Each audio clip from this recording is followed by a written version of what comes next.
Zoe Blake was drunk on boxed rosé and bad decisions. It was the kind of evening where your best friend has to wrestle your phone out of your hand, not because you're texting someone you shouldn't, but because you're about to reinstall Tinder. Again. You swore on your overpriced skincare routine that you were done with apps after the incident. I lied. My skin can't be trusted. She slumped back into Jules's too-small sofa, surrounded by takeout containers and emotional debris. Her makeup had half melted off her face, her bra was digging into her ribs like punishment, and her last date had ended with the guy saying, "You're intimidating in a way I can't tell is hot or traumatic."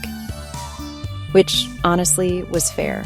You need a hobby. One that isn't collecting red flags. I have hobbies. I write short stories no one reads, and I have a very emotionally complicated relationship with my air fryer. You're 31. You need an actual human. Why? So I can go to dinner with someone who thinks reading is a personality trait and calls his mom mommy in casual conversation. Okay, so maybe not a man, just a distraction. Zoe sighed. She wasn't lonely exactly, more like fatigued. Emotionally jet-lagged from 3 years of dating people who either ghosted, love-bombed, or cried on the first date, and told her she reminded them of their ex. Some nights she was okay with it. Others, like tonight, wine-drenched and marinated in soft sadness. She missed the idea of someone, the memory of almosts, the ache of what never quite was.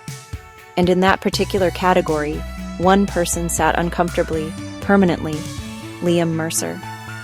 The boy she'd met through mutual friends, 3 apartments ago. The boy with the unfair jawline and the habit of asking questions like he actually cared about the answers. They'd never officially dated, never even kissed. But there had been something, a thread that tugged, a look held too long. A night on a balcony where she almost asked him to stay, and he almost did. Instead, he'd gotten back together with Maya. Of course he had. Maya. Perfect. Put together. Pilates-certified Maya, who posted candid couple photos on Instagram that looked like magazine spreads, and definitely didn't scream muted communication issues and unresolved intimacy baggage. Zoe had deleted Liam's number twice, but she remembered it. Of course she did. The last thing she'd ever said to him was typed one-handed in a bar bathroom, half as a joke, half as a challenge.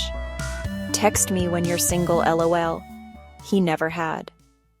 2 hours later, Zoe was home in her tiny studio, standing in front of her fridge in her sweatpants and wondering why she owned 8 different types of mustard but no actual food.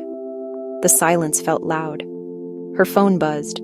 She assumed it was Jules, texting from her Lyft ride home to demand more fries next time. But it wasn't. It was him. Liam Mercer. Hey, I'm single. She stared at the screen, blinked, reread it 3 times. There was no follow-up, no emoji, just that. As if months hadn't passed. As if people didn't grow up and get tired of waiting for the wrong timing to finally be right. Her heart kicked into gear like it had just remembered how. She put the phone down, then picked it up again, then locked it, then unlocked it. And all she could think was, now what?